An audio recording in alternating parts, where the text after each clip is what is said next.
পাল্টাপাল্টি হামলা অব্যাহত থাকলেও লেবাননে যুদ্ধ বন্ধে আশার কথা শোনাচ্ছে যুক্তরাষ্ট্র। ইসরায়েল একগুঁয়েমি না করলে হতে পারে চুক্তি, বললেন হিজবুল্লাহ প্রধান।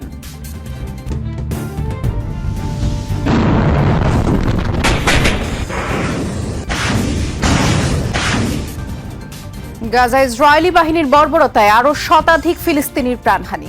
চতুর্থবার যুক্তরাষ্ট্রে ভেটোতে আটকে গেল যুদ্ধবিরতির প্রস্তাব। মস্কোর ভয়ে ইউক্রেনে কার্যক্রম স্থগিত করছে একের পর এক পশ্চিমা দূতাবাস। আবারও রাশিয়ায় বিপুল অস্ত্র পাঠানোর অভিযোগ উত্তর কোরিয়ার বিরুদ্ধে।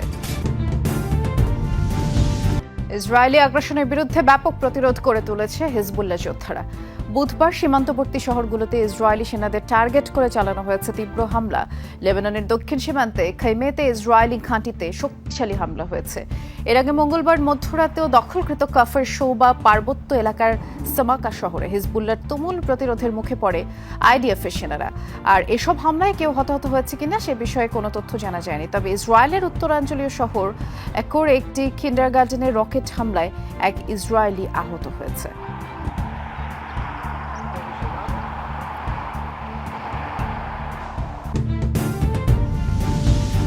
গাজায় চলছে ইসরায়েলি বাহিনীর বর্বরতা। নির্মম আগ্রাসনে আরও শতাধিক ফিলিস্তিনির প্রাণ গেল। বেইতলাহিয়া ও গাজা সিটি শেখ রেদওয়ান এলাকায় 2 দফা তাণ্ডবে কমপক্ষে 88 জনের মৃত্যু হয়েছে। ধ্বংসস্তূপের নিচে চাপা পড়ে আছেন অনেকেই। জরুরি বিভাগের কর্মী বা স্বেচ্ছাসেবীদের উদ্ধার তৎপরতায় বাধা দিচ্ছে ইসরায়েলি সেনারা। কামাল আদওয়ান হাসপাতাল ঘিরেও তুমুল হামলা চলছে। ভেতরে ওষুধ, চিকিৎসা সরঞ্জাম নিয়ে কেউ যেতে চাইলেও গুলি করছে নেতানিয়াহু বাহিনী। নুসাইরাত শরণার্থী শিবিরে চালানো হামলায় 6 জনের প্রাণ গেছে। গাজায় চলমান ইসরায়েলি আগ্রাসনে 44,000 মানুষের মৃত্যু হয়েছে। গাজার যুদ্ধবিরতির প্রস্তাবে ভেটো দিলেও লেবাননের যুদ্ধ বন্ধে আসার কথা শোনাচ্ছে যুক্তরাষ্ট্র। বুধবার এই ইস্যুতে আলোচনার জন্য মধ্যপ্রাচ্য সফর করছেন মার্কিন প্রতিনিধি। আর তার সাথে আলোচনার পর ইতিবাচক কথা বলছেন হিজবুল্লাহ প্রধান নাইম কাশেমও। বৈঠকের বিস্তারিত না জানালেও তার আশা, ইসরায়েল একগুঁয়েমি না করলে এবার যুদ্ধবিরতি চুক্তিতে পৌঁছানো যাবে। লেবাননে ইসরায়েলের সর্বাত্মক হামলা শুরুর পর থেকেই যুদ্ধবিরতিতে পৌঁছাতে তোড়জোড় শুরু করে আন্তর্জাতিক বিভিন্ন মহল। তবে 2 মাস পেরিয়ে গেলেও এখনও আশার খবর শোনাতে পারেনি কেউই। হিজবুল্লাহ নির্মূল না করা পর্যন্ত থামবে না ইসরায়েলি সেনারা। চলতি মাসেই এমন হুঁশিয়ারি দিয়েছেন দেশটির প্রতিরক্ষামন্ত্রী। জয় ছিনিয়ে না আনা পর্যন্ত লড়াই চলবে, স্পষ্ট জানিয়ে দিয়েছিল হিজবুল্লাহ। সপ্তাহ না পেরোতেই আবার শোনা যাচ্ছে যুদ্ধবিরতির আশার বাণী। আলোচনার জন্য মধ্যপ্রাচ্য সফর করছেন মার্কিন প্রতিনিধি। জানান, বৈরুতের সাথে আলোচনায় অগ্রগতিও হয়েছে বেশ। আশাবাদী সদ্য দায়িত্ব নেওয়া হিজবুল্লাহ প্রধান নাইম কাশেমও। ভাষ্য, এখন ইসরায়েলের ওপরই নির্ভর করছে বাকিটা। মাত্রই লেবানিজ প্রতিনিধিদের সাথে বৈঠক শেষ হলো। আলোচনায় অনেকটা অগ্রগতি হয়েছে। এখানে যে আলোচনা হয়েছে তার ভিত্তিতেই ইসরায়েলি প্রতিনিধিদের সাথে আলোচনা হবে। লেবাননের স্বার্থ মার্কিন প্রতিনিধির কাছে তুলে ধরা হয়েছে। এখনই আলোচনার বিষয়ে কোনো কিছু প্রকাশ্যে আনতে চাইছি না। কথা চলুক, ফলাফল যা হবে তা সবাই জানবে। তবে সবকিছু ইসরায়েলের হাতে। কোনো একগুঁয়েমি না করলে একটা যুদ্ধবিরতিতে পৌঁছানো সম্ভব। তবে লড়াই অব্যাহত থাকলে ইসরায়েলের জন্য অপেক্ষা করছে কঠিন পরিণতি, এমন হুঁশিয়ারিও দিয়েছেন নতুন হিজবুল্লাহ প্রধান। ইসরায়েল রাজধানী বৈরুতের প্রাণকেন্দ্রে হামলা চালিয়েছে। জবাব যে তাদের রাজধানীর প্রাণকেন্দ্রেই হবে এটা মাথায় রাখা উচিত নেতানিয়াহু প্রশাসনের। বৈরুতকে যেভাবে রক্তাক্ত বিধ্বস্ত করা হয়েছে, তেল আবিবকে তার মূল্য দিতেই হবে। চলমান সংঘাতে এ পর্যন্ত প্রাণ গেছে 3,500-এর বেশি লেবানিজ নাগরিকের, যাদের বেশিরভাগই বেসামরিক। আহত 15,000-এর বেশি।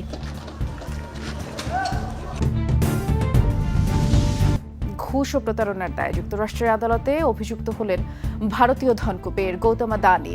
নিউ ইয়র্কের একটি আদালতে চার্জ গঠন করা হয়েছে। একটি প্রকল্পের চুক্তি পেতে ভারতীয় কর্মকর্তাদের $250 মিলিয়ন ঘুষ দেওয়ার অভিযোগ উঠেছে আদানি ও তার প্রতিষ্ঠানের কয়েকজন কর্মীর বিরুদ্ধে।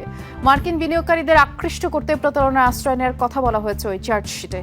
62 বছর বয়সী টাইকুনের বিরুদ্ধে ভুয়া তথ্য ও নথি দেখিয়ে $3 বিলিয়ন ঋণ নেওয়ার অভিযোগ রয়েছে। 2 বছর আগে একটি রিপোর্টে দাবি করা হয়েছিল এনার্জি প্রকল্পের সুবিধা পেতে ভারতের কর্মকর্তাদের ঘুষ দিয়ে থাকতে পারে আদানি গোষ্ঠী। এই ঘটনার পরপরই তদন্ত শুরু করে মার্কিন গোয়েন্দারা। যুক্তরাষ্ট্রের ভেটোতে আবারও আটকে গেল গাজায় যুদ্ধবিরতির প্রস্তাব। জাতিসংঘের নিরাপত্তা পরিষদে অস্থায়ী সদস্যদের তোলা বিলে একমাত্র সদস্য হিসেবে এর বিপক্ষে অবস্থান নেন মার্কিন প্রতিনিধি। এই ইস্যুতে অধিবেশন কক্ষে তোপের মুখেও পড়েন তিনি। ওয়াশিংটনের দ্বিমুখী আচরণের তীব্র সমালোচনা করেন রাশিয়া। একই দিন ইসরায়েলে মার্কিন অস্ত্র বিক্রি ঠেকাতে বার্নি স্যান্ডার্সের চেষ্টাও ব্যর্থ হয়েছে সিনেটে। গাজায় 1 বছরের বেশি সময় ধরে চলমান ইসরায়েলি আগ্রাসনের মধ্যে বেশ কয়েকবারই মধ্যপ্রাচ্য সফর করে ফেলেছেন মার্কিন পররাষ্ট্রমন্ত্রী অ্যান্টনি ব্লিনকেন। কাতার, মিশরকে সাথে নিয়ে হামাস তেল আবিবের সাথে করেছেন বৈঠকের পর বৈঠক, আলোচনার পর আলোচনা, ফলাফল শূন্য। গাজায় যুদ্ধবিরতির জন্য যুক্তরাষ্ট্রের কূটনৈতিক তৎপরতা দৌড়ঝাঁপ চলছেই। তবে সমাধানের লক্ষ্যে যখনই কোনো বড় উদ্যোগ নেওয়া হয় তখনই স্পষ্ট হয় মার্কিন প্রশাসনের দ্বিমুখী আচরণ। জাতিসংঘের নিরাপত্তা পরিষদে আরও একবার ইসরায়েলের প্রতি একচেটিয়া সমর্থনের প্রমাণ রাখল যুক্তরাষ্ট্র। তেল আবিবের আগ্রাসন বন্ধের আহ্বান জানিয়ে বিল তুলেছিল নিরাপত্তা পরিষদের অস্থায়ী 10 সদস্য দেশ। অবিলম্বে ও নিঃশর্তে যুদ্ধবিরতি এবং গাজায় সব ইসরায়েলি জিম্মির মুক্তির দাবি করা হয় প্রস্তাবে। স্থায়ী 4 এবং অস্থায়ী 10 রাষ্ট্রই ভোট দেয় যুদ্ধ বন্ধের পক্ষে। যথারীতি বিরুদ্ধে অবস্থান নেয় যুক্তরাষ্ট্র। মার্কিন প্রতিনিধির সাফাই, জিম্মি মুক্তির বিষয়টি স্পষ্ট হয়নি বিলে। আমি স্পষ্ট করতে চাই, এখনো হামাসের হাতে 7 জন মার্কিনী বন্দী। আমরা তাদের ভুলে যেতে পারি না।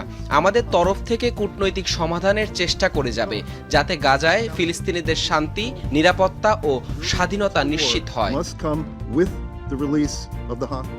গত বছর 7 অক্টোবরের পর এ নিয়ে নিরাপত্তা পরিষদে গাজায় যুদ্ধবিরতির আহ্বান জানিয়ে ওঠা 4টি প্রস্তাবে ভেটো দিল মার্কিন প্রশাসন। হতাশা জানান ফিলিস্তিনি পর্যবেক্ষক। বেসামরিকদের উপর হত্যাযজ্ঞের কোনো অধিকার কারো নেই। একটি পুরো জাতিকে দুর্ভিক্ষের মুখে ঠেলে দেওয়ার অধিকার নেই। মানুষকে জোরপূর্বক উচ্ছেদের অধিকার কারো নেই। অন্যের ভূমি দখলের অধিকার নেই। আর গাজায় সেটি করছে ইসরায়েল। কাউন্সিল অধিবেশনেই যুক্তরাষ্ট্রের দ্বিমুখী আচরণের তীব্র সমালোচনা করেন রুশ প্রতিনিধি। যুক্তরাষ্ট্রের ভণ্ডামি নিয়ে লেকচার শুনতে চাই না। তারা প্রতিদিনই বিভিন্ন সংঘাতে তাদের দ্বিচারিতা দেখিয়ে যাচ্ছে। কোনো দেশের সার্বভৌমত্বের প্রতি সম্মান না দেখিয়ে নির্লজ্জভাবে নিজেদের নীতি চাপিয়ে দিতে চায়। অন্য দেশের অভ্যন্তরীণ বিষয়ে নাক গলায়। তাদের এই আচরণের বলি হয়ে হাজার হাজার মানুষের প্রাণও গেছে। একই দিন দ্বিচারিতার আরেকটি নজির তৈরি করেছে যুক্তরাষ্ট্র। ইসরায়েলে অস্ত্র বিক্রি বন্ধে বার্নি স্যান্ডার্স সহ কয়েকজন সিনেটরের তোলা প্রস্তাবও ব্যর্থ হয় মার্কিন সিনেটে। ভোটাভুটিতে বিলটির পক্ষে মাত্র 18টি ভোট পড়ে, বিপক্ষে। পোল্যান্ডে নতুন মিসাইল ঘাঁটি স্থাপন করে পারমাণবিক যুদ্ধের ঝুঁকি বাড়িয়েছে যুক্তরাষ্ট্র। বৃহস্পতিবার এমন অভিযোগ তুলেছেন দেশটির পররাষ্ট্র মন্ত্রণালয়ের মুখপাত্র মারিয়া জাখারোভা। যুক্তরাষ্ট্রের নেতৃত্বাধীন ন্যাটো জোটের আরেকটি উস্কানিমূলক পদক্ষেপ এটি। রেডসিকো শহরে ওয়াশিংটন নতুন মিসাইল ঘাঁটি বানানোর কারণে পারমাণবিক যুদ্ধের সংখ্যা আরও বৃদ্ধি পেল। মস্কো শুরু থেকেই এই ঘাঁটিকে হুমকি হিসেবে দেখছে এবং প্রয়োজন হলে তা ধ্বংসও করা হতে পারে। যুক্তরাজ্যের তৈরি স্টর্ম শ্যাডো ক্রুজ মিসাইল ছুড়ে রুশ ভূখণ্ডে হামলা চালালো ইউক্রেন।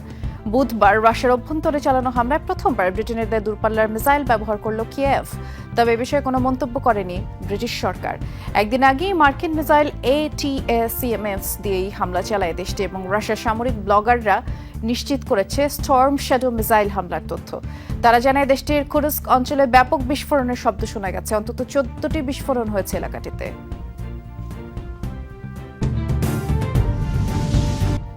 রাশিয়ার ভয়ে সত্যিই যেন কাঁপছে পশ্চিমারা। হামলার আতঙ্কে বুধবার ইউক্রেনের পশ্চিমা দূতাবাসের কার্যক্রম স্থগিতের হিড়িক পড়ে যায়। যুক্তরাষ্ট্রের পর এম্বাসি বন্ধ রাখে ইউরোপের আরও কয়েকটি দেশ। কার্যক্রম সীমিত করে জার্মানি। নিজ নিজ নাগরিকদের নিরাপদ আশ্রয়ে থাকতে সতর্কবার্তাও দিয়েছে দেশগুলো। আর এমন পরিস্থিতিতে দক্ষিণ কোরিয়ার অভিযোগ, সেনা ছাড়াও সম্প্রতি রাশিয়ায় বিপুল অস্ত্র গোলাবারুদ পাঠিয়েছে উত্তর কোরিয়া। রাশিয়া ইউক্রেন যুদ্ধের 1000তম দিন ছিল বুধবার। দীর্ঘ এই সময়ে যুদ্ধের মাত্রা তো কমেনি, বরং এখন দুই দেশের বাইরেও ব্যাপকভাবে ছড়িয়ে পড়ার শঙ্কা তৈরি হয়েছে। ইউক্রেনকে ATACMS মিসাইল ব্যবহারের অনুমতি দিয়ে উত্তেজনার আগুনে ঘি ঢেলেছে যুক্তরাষ্ট্র। রুশ ভূখণ্ডে দূরপাল্লার ক্ষেপণাস্ত্রটি ব্যবহারের একদিনের মাথায় ব্রিটেনের তৈরি স্টর্ম শ্যাডো মিসাইলও ছুড়েছে জেলেনস্কি বাহিনী। রাশিয়াকে খেপিয়ে দিয়ে আবার তাদের ভয়েই যেন তটস্থ পশ্চিমারা।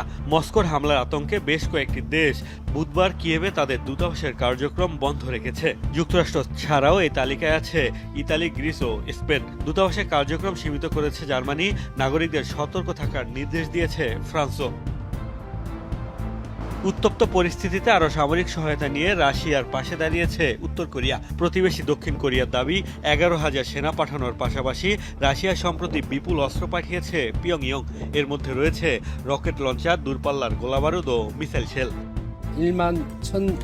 এটি নিশ্চিত যে রাশিয়ার উত্তর পূর্বাঞ্চলে প্রশিক্ষণ শেষে উত্তর কোরিয়ার প্রায় 11,000 সেনাকে অক্টোবরের শেষ দিকে কুরস্কে পাঠানো হয়েছে। তাদের মধ্যে অনেকেই এখন যুদ্ধক্ষেত্রে সক্রিয় রয়েছে।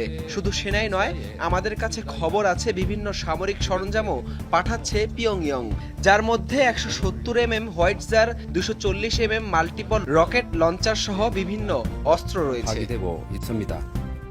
যুক্তরাষ্ট্র সহ পশ্চিমাদের বুড়ো আঙুল দেখিয়ে ইউক্রেনের পূর্বাঞ্চলে অগ্রযাত্রা অব্যাহত রেখেছে রাশিয়া। যুদ্ধ পরিস্থিতি যেদিকে মোড় নিচ্ছে, দ্রুতই এই সংঘাত আরও বিস্তৃত হতে পারে এমন শঙ্কা বিশ্লেষকদের। সিরিয়ার পালমিরা শহরে ভয়াবহ বিমান হামলা চালিয়েছে ইসরায়েল। দেশটির গণমাধ্যম বলছে এতে কমপক্ষে 36 জনের মৃত্যু হয়েছে, আরও 50 জন আহত হয়েছে। সামরিক সূত্রের বরাত দিয়ে তথ্যটি জানায় দেশটির রাষ্ট্রীয় সংবাদ সংস্থা সানা। জানিয়েছে জর্ডান সীমান্ত এলাকা থেকে হামলা চালায় ইসরায়েলি ফাইটার জেট। তাতে একটি আবাসিক ভবনে ব্যাপক ক্ষতিগ্রস্ত হয়। শঙ্কা প্রাণহানি আরও বাড়তে পারে।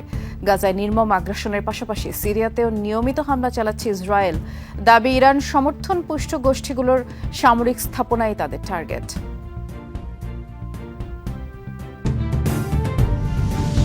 পাকিস্তানের যৌথ সামরিক মহড়া করেছে চীন ও পাকিস্তান। বুধবার দেশটির ন্যাশনাল কাউন্টার টেরোরিজম সেন্টারে এই মহড়াটি অনুষ্ঠিত হয়।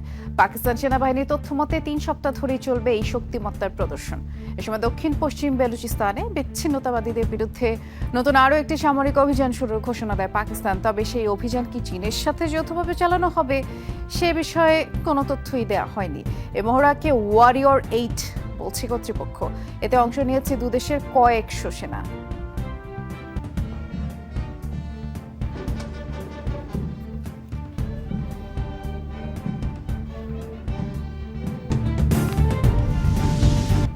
যুক্তরাষ্ট্রের উত্তর পশ্চিমাঞ্চলীয় অঞ্চলে আঘাত এনেছে বোমা ঘূর্ণিঝড়। বুধবার ওয়াশিংটনে এই ঝড়টি আঘাত হানে। প্রতি মুহূর্তে আগের চেয়ে কয়েক গুণ বেশি শক্তিশালী হচ্ছে সেটি, এবং সবশেষ পাওয়া খবর পর্যন্ত একজন নিহতও হয়েছেন। এক রাতেই উপচে পড়েছে বহু গাছপালা। ওয়াশিংটন, ওরেগন, নর্থ ক্যারোলাইনা সহ বেশ কয়েকটি শহরের বিদ্যুৎও বিচ্ছিন্ন হয়ে পড়েছে। এছাড়া আবহাওয়া দফতর জানিয়েছে ঘন্টায় 80 কিলোমিটার বেগে ঝোড়ো হাওয়া বইছে, যা আরও বাড়বে। শুক্রবার নাগাদ ওরেগন, নর্থ ক্যারোলাইনায় বৃষ্টিপাত হতে পারে 50 সেন্টিমিটার পর্যন্ত। আর এমন পরিস্থিতিতে স্কুল কলেজও বন্ধ ঘোষণা করা হয়েছে। উত্তর পশ্চিমাঞ্চলীয় শহরগুলোয় বাসিন্দাদের বাড়ি থেকে বের না হওয়ার পরামর্শ দিয়েছে স্থানীয় প্রশাসন। 2.5 বছরের বেশি সময় ধরে চলা যুদ্ধে রাশিয়ার কাছে 1 লাখ বর্গ কিলোমিটারেরও বেশি ভূমি হারিয়েছে ইউক্রেন। মার্কিন গবেষণা সংস্থা institute for the study of ওয়ারের প্রতিবেদনে এসব তথ্য উঠে আসছে।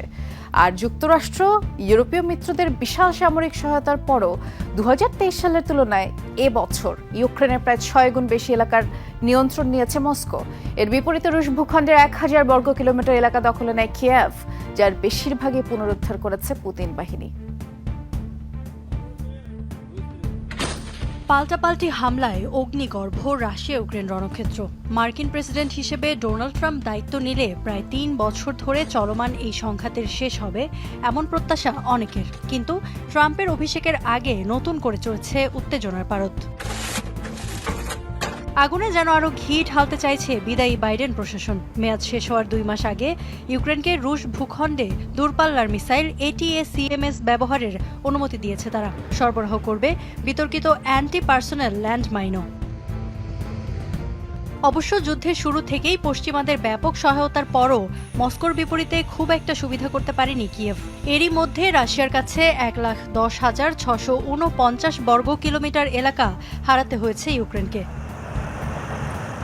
রণক্ষেত্রের তথ্য সংগ্রহকারী সংস্থা ISW এর তথ্য মতে গেল বছরের তুলনায় চলতি বছর ইউক্রেনের প্রায় 6 গুণ বেশি এলাকার নিয়ন্ত্রণ নিয়েছে রাশিয়া। রেকর্ড অনুযায়ী 2023 সালে ইউক্রেনের কেবল 465 বর্গ কিলোমিটার এলাকার দখল নিতে পেরেছিল মস্কো। চলতি বছর এ পর্যন্ত যা দাঁড়িয়েছে 2700 বর্গ কিলোমিটারে। রুশ বাহিনী সবচেয়ে দ্রুত অগ্রসর হচ্ছে পূর্বাঞ্চলীয় ফ্রন্টে। 1 সেপ্টেম্বর থেকে 3 নভেম্বরের মধ্যে ওই ফ্রন্টের প্রায় 1000 বর্গ কিলোমিটার জায়গা দখলে নিয়েছে পুতিনের সেনারা। বিপরীতে রাশিয়ার একমাত্র কুরস্ক অঞ্চলে কিছুটা এগোতে সক্ষম হয়েছিল ইউক্রেন। দখলে নিয়েছিল 1171 বর্গ কিলোমিটার এলাকা। তবে গেল এক মাসেই দখলকৃত এসব এলাকার অর্ধেকের বেশি পুনরুদ্ধার করেছে রাশিয়া। অঞ্চলটিতে মোতায়েন করা হয়েছে 50,000-এর বেশি দক্ষ সেনা। তীব্র প্রতিরোধের মুখে পিছু হটতে বাধ্য হয়েছে জেলেনস্কি বাহিনী। কুর্স্কে ইউক্রেনের পিছু হটাকে কৌশলগত বিপর্যয় বলছেন অনেক বিশ্লেষক। কেউ কেউ মনে করেন রাশিয়া ইচ্ছে করেই অঞ্চলটিতে শত্রুপক্ষের সেনাদের এগোনোর সুযোগ দিয়েছিল। উদ্দেশ্য ছিল নিজ দেশের ফ্রন্টলাইন থেকে ইউক্রেনের মনোযোগ সরানো। আর এই কৌশলে সাফল্য পেয়েছে মস্কো। সেনাবাহিনীতে বাধ্যতামূলক যোগদানের বিরুদ্ধে ইসরায়েলের রাজপথে ধর্মপরায়ণ ইহুদিরা। নেতানিয়াহু বিরোধী বিক্ষোভে উত্তাল রাজধানী তেল আবিব। গাজা ইসরায়েলি আগ্রাসনে দুদিনে প্রায় 150 মৃত্যু। লেবাননে হামলায় নিহত হিজবুল্লাহর মিডিয়া চিফ। আবারও স্বাস্থ্য কেন্দ্র টার্গেট করে বোমা বর্ষণ।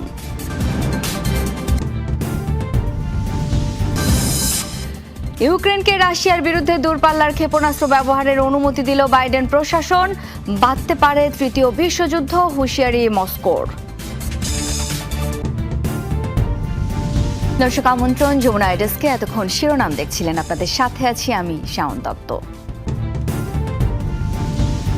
ইসরায়েলি আগ্রাসনে গাজায় গণহত্যা হচ্ছে কিনা তার তদন্ত করতে আন্তর্জাতিক সম্প্রদায়ের কাছে আহ্বান জানিয়েছেন ক্যাথলিক ধর্মগুরু পোপ ফ্রান্সিস। ইতালিয়ান সংবাদ মাধ্যম লা স্ট্যাম্পায় এক সাক্ষাৎকারে এই দাবি জানান পোপ ফ্রান্সিস। বলেন, আন্তর্জাতিক অনেক বিশেষজ্ঞই গাজায় ইসরায়েলি আগ্রাসনকে গণহত্যার সাথে তুলনা করেছেন, যা সতর্কতার সাথে তদন্ত করে দেখা উচিত। তবে খ্রিস্টান এই ধর্মগুরুর এমন মন্তব্যে এখনো কোনো প্রতিক্রিয়া ব্যক্ত করেনি তেল আবিব। এর আগেও গাজায় চলমান ইসরায়েলি বর্বরতার সমালোচনা করেছেন পোপ ফ্রান্সিস।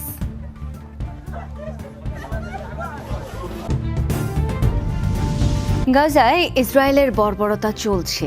48 ঘন্টায় নেতানিয়াহু বাহিনীর নির্বিচার বোমা বর্ষণে মৃত্যু হয়েছে আরও 145 জনের। এর মধ্যে শুধু শনিবারের হামলাতেই প্রাণহানি বেড়ে দাঁড়িয়েছে 111 জনে। রোববার উত্তরাঞ্চলীয় বেইত লাহিয়াতে বোমা বর্ষণে মৃত্যু হয়েছে অর্ধ শতাধিক ফিলিস্তিনির।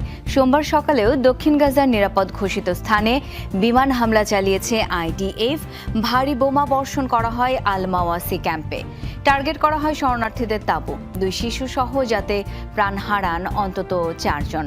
গাজায় 1 বছরেরও বেশি সময় ধরে চলা ইসরায়েলি নৃশংসতায় প্রাণহানি বেড়ে দাঁড়িয়েছে 44,000-এর কাছাকাছি। বাস্তুচ্যুত হয়েছে উপত্যকার প্রায় সব মানুষ। আবার ইসরায়েলি হামলা টার্গেট লেবাননের স্বাস্থ্য অবকাঠামো। দেশটির দক্ষিণাঞ্চলীয় এক ইমার্জেন্সি সেন্টারে বিমান হামলায় প্রাণ গেছে আরও 2 স্বাস্থ্যকর্মীর। এই নিয়ে লেবাননে ইসরায়েলি হামলায় নিহত স্বাস্থ্যকর্মীর সংখ্যা দাঁড়ালো 208 জনে। সরাসরি সংঘাত শুরুর পর লেবাননের স্বাস্থ্য অবকাঠামো লক্ষ্য করে কমপক্ষে 286 দফায় হামলা চালিয়েছে নেতানিয়াহু বাহিনী। বৈরুত সহ রাজধানীর দক্ষিণাঞ্চলীয় এলাকাগুলোতেও চলে বোমা বর্ষণ। হতাহত হন অনেকে। জবাবে উত্তর ইসরায়েলে কয়েক দফা রকেট ছুড়েছে হিজবুল্লাহ।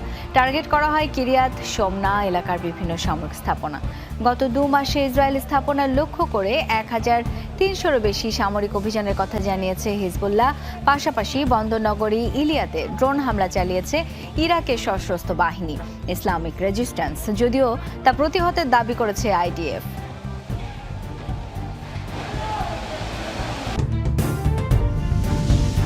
লেবাননের রাজধানী বৈরুতে ইসরায়েলের ভয়াবহ বিমান হামলায় নিহত হয়েছেন হিজবুল্লাহর গণমাধ্যম বিভাগীয় প্রধান মোহাম্মদ আফিফ।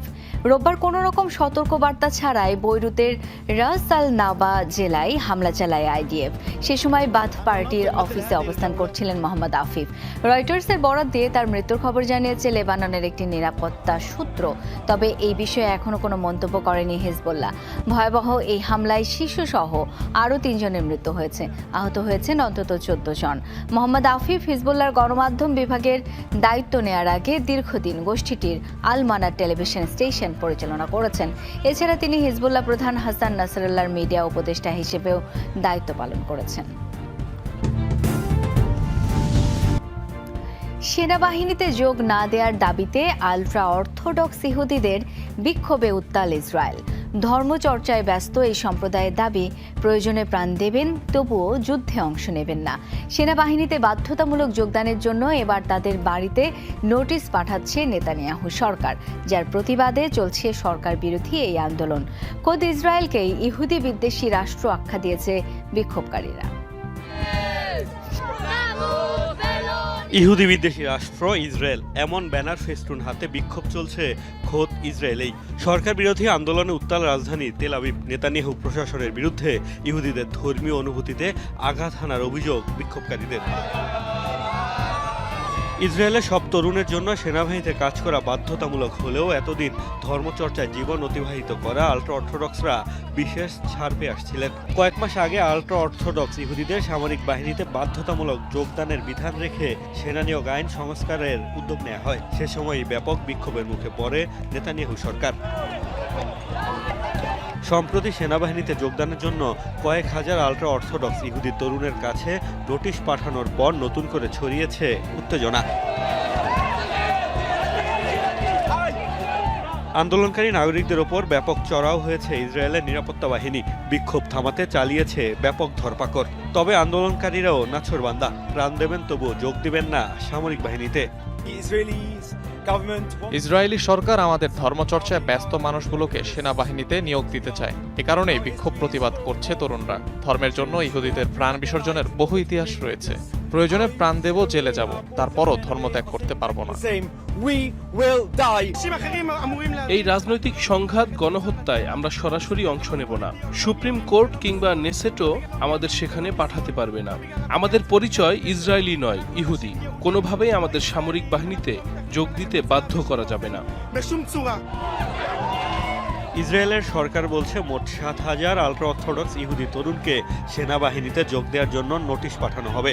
দেশটির প্রতিরক্ষা মন্ত্রণালয়ের দাবি, সামরিক বাহিনীতে কাজ করলেও যাতে তারা ধর্মীয় বিধিনিষেধ মেনে জীবনযাপন করতে পারে সে ব্যবস্থা করা হবে।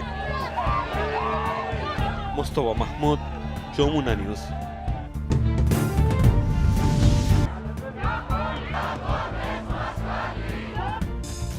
ইউক্রেনকে রাশিয়ার গভীরে দূরপাল্লার মার্কিন অস্ত্র ব্যবহারের অনুমতি দিয়েছে বাইডেন প্রশাসন। এই তথ্য নিশ্চিত করেছেন প্রেসিডেন্ট ভলোদিমির জেলেনস্কি। বেশ কিছুদিন ধরেই গুঞ্জন চলছে মেয়াদ শেষের আগে কিয়েভকে দূরপাল্লার মিসাইল ব্যবহারে গ্রিন সিগন্যাল দিয়েছেন জো বাইডেন। রোববার প্রকাশিত ভিডিও বার্তায় বিষয়টি স্পষ্ট করেছেন জেলেনস্কি। যুক্তরাষ্ট্রকে ইউক্রেনের মিত্র উল্লেখ করে তিনি বলেন, যুদ্ধের ময়দানে কথা নয়, বরং অস্ত্রই জবাব দেবে। রাশিয়ার অভ্যন্তরে হামলার পরিধি বাড়াতে দীর্ঘদিন ধরে যুক্তরাষ্ট্রের কাছ থেকে দূরপাল্লার ক্ষেপণাস্ত্র ব্যবহারের অনুমতি চাইছিলেন জেলেনস্কি। তবে এই বিষয়ে কোনো মন্তব্য করেনি হোয়াইট হাউস। চারিদিকে গুঞ্জন, যুক্তরাষ্ট্র আসলেই অনুমতি দিয়েছে কিনা। কিছু জিনিস প্রচারের জন্য নয়, মিসাইল দিয়েই এর জবাব দেওয়া হবে। ইউক্রেনের গৌরব বজায় থাকুক। ইসরায়েলি হামলায় হিজবুল্লাহর মিডিয়া চিফ মোহাম্মদ আফিফের মৃত্যুতে তীব্র নিন্দা জানিয়েছে ইরান। লেবাননের জনগণের ভাষা ছিলেন মোহাম্মদ আফিফ, এমন আখ্যা দিয়েছে তেহরান। গভীর শোক প্রকাশ করেছেন ইরানের পররাষ্ট্র মন্ত্রণালয়ের মুখপাত্র ইসমাইল বাঘেরি। সন্ত্রাসী কর্মকাণ্ড উল্লেখ করে ইসরায়েলের বিরুদ্ধে ক্ষোভ প্রকাশ করেন তিনি। অভিযোগ করেন, তেল আবিবের অপকর্ম কেউ বিশ্ববাসীর সামনে তুলে ধরতে চাইলেই নিজের জীবন দিয়ে চরম মূল্য দিতে হয় তাকে। গাজা ও লেবাননে গণমাধ্যম কর্মীদের উপর হামলা ও মৃত্যুর ঘটনায় জাতিসংঘ ও আন্তর্জাতিক আদালতকে দ্রুত পদক্ষেপ নেওয়ার আহ্বান জানান বাঘেরি।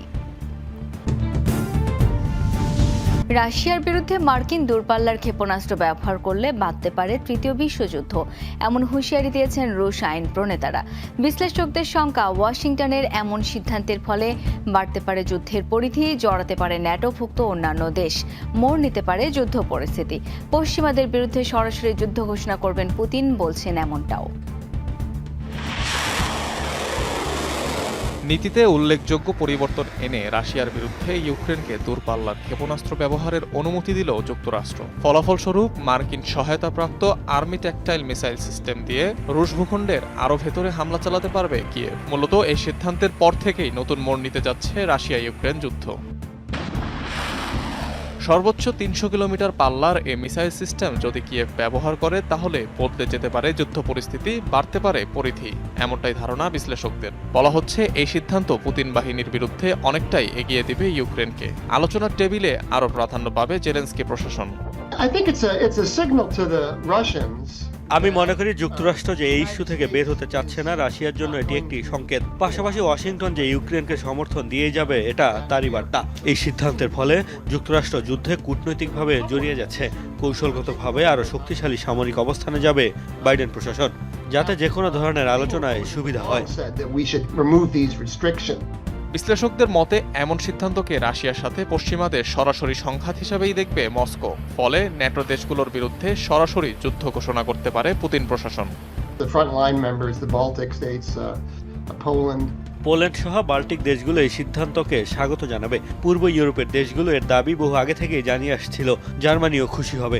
এই সিদ্ধান্তে তাদের উপর চাপ তৈরি করবে, যাতে তারা কিয়েভকে আরও অস্ত্র সহায়তা দেয়।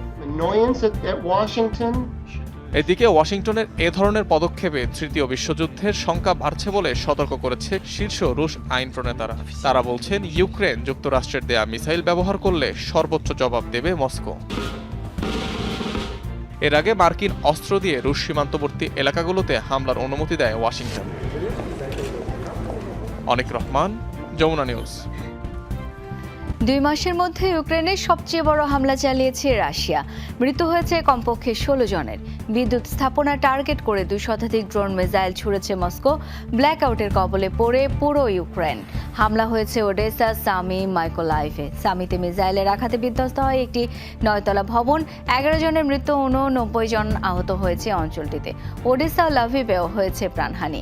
রাশিয়ার ছোড়া 144টি ক্ষেপণাস্ত্র ও ড্রোন প্রতিহতের দাবি করেছে কিয়েভ।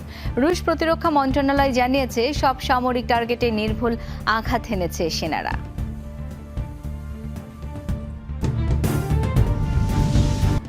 ভোটে বাজিমাতের পর বেশ ফুরফুরে মেজাজে নবনির্বাচিত মার্কিন প্রেসিডেন্ট ডোনাল্ড ট্রাম্প ধনকুবের ইলন মাস্ককে সাথে নিয়ে গেলেন বিশ্বের সবচেয়ে বড় মিক্সড মার্শাল আর্ট প্রতিযোগিতা ইউএফসির অ্যারেনায়। শনিবার নিউ ইয়র্কের ঐতিহাসিক ম্যাডিসন স্কয়ার গার্ডেন অ্যারেনার ম্যাচে হাস্যোজ্জ্বল অবস্থায় দেখা গেল দুজনকে। সামনের সারিতে বসে উপভোগ করেন লড়াই। ম্যাচ শেষে চ্যাম্পিয়নের সাথে দেখাও করেন ট্রাম্প মাস্ক। হাতে তুলে নেন টাইটেল বেল্ট। এ সময় আরও উপস্থিত ছিলেন ট্রাম্প প্রশাসনের স্বাস্থ্যমন্ত্রী Robert F Kennedy junior, UFC প্রধান নির্বাহী ডানা হোয়াইট, বিবেক রামস্বামী এবং গোয়েন্দা পরিচালক তুলসী গ্যাবার্ড।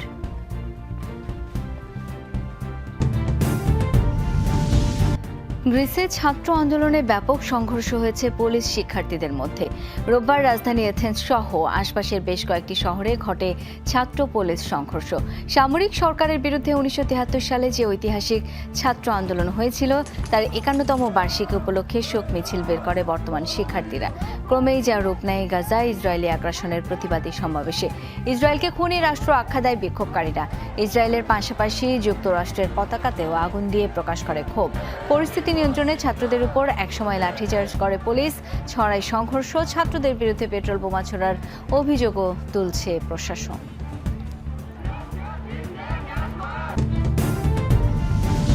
ব্রাজিলের রিও ডি জেনেরিওতে আজ শুরু হচ্ছে অর্থনৈতিক জোট G20-র 19তম সম্মেলন।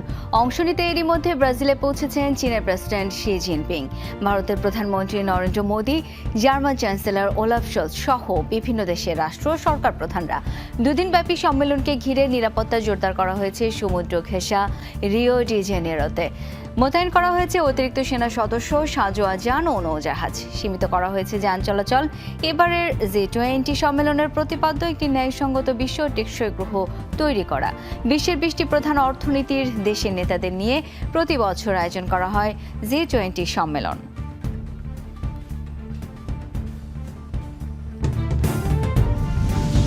কয়েক সপ্তাহ পেরিয়ে গেলেও এখনো দক্ষিণ আফ্রিকার পরিত্যক্ত স্বর্ণখনিতে আটকা পড়ে আছে শত শত শ্রমিক। গ্রেপ্তারের ভয়ে বেরিয়ে আসতে চাইছেন না অবৈধ ওই অভিবাসীরা। আদালতের নির্দেশে অভিযান বন্ধ করলেও স্থানীয়দের অভিযোগ, খনিতে খাবার পানি সরবরাহ করতে দিচ্ছে না পুলিশ। স্বেচ্ছাসেবীদের উদ্ধার তৎপরতায়ও দেয়া হচ্ছে বাধা।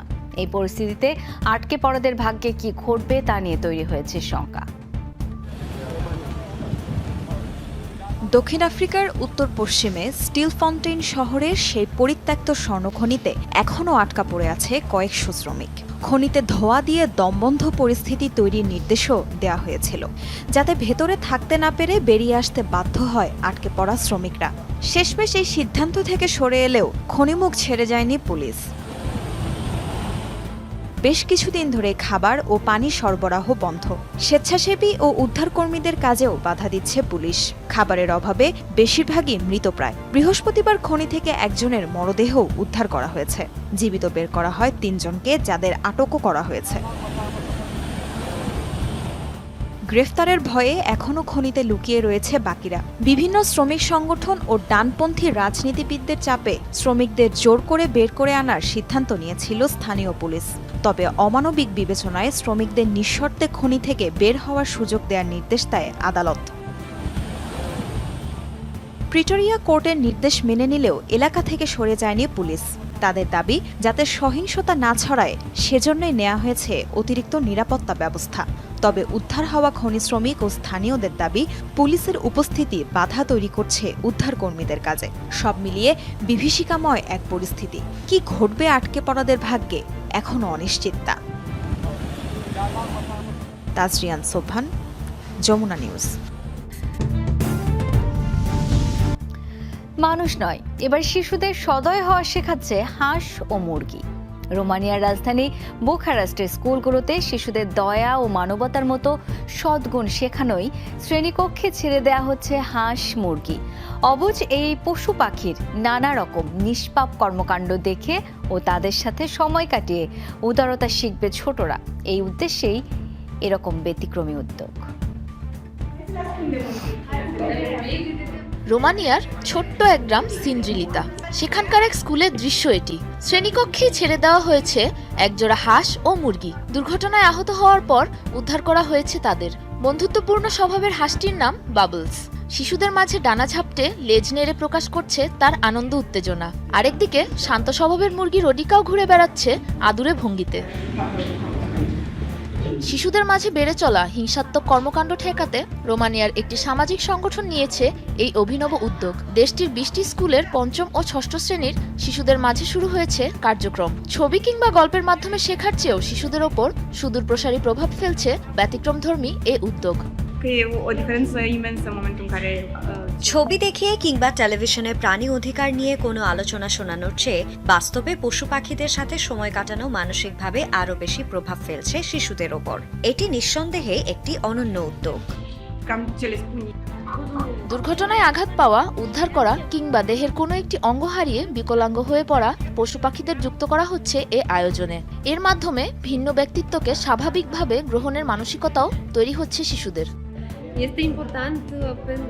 আমরা সবসময় চেষ্টা করি আঘাতপ্রাপ্ত ও উদ্ধারকৃত প্রাণীগুলোকে শিশুদের সামনে আনতে। হতে পারে সেটি দুর্ঘটনায় চোখ হারানো ছোট্ট একটি বিড়াল কিংবা পা হারানো একটি কুকুরছানা। তাদের সাথে সময় কাটানোর মাধ্যমে কারো শারীরিক ত্রুটির জন্য তাকে নিয়ে হাসি ঠাট্টা কিংবা তাকে আঘাত না করার পাশাপাশি পক্ষাঘাতগ্রস্তকে গ্রহণ করার শিক্ষা দেওয়ার চেষ্টা করছি শিশুদের।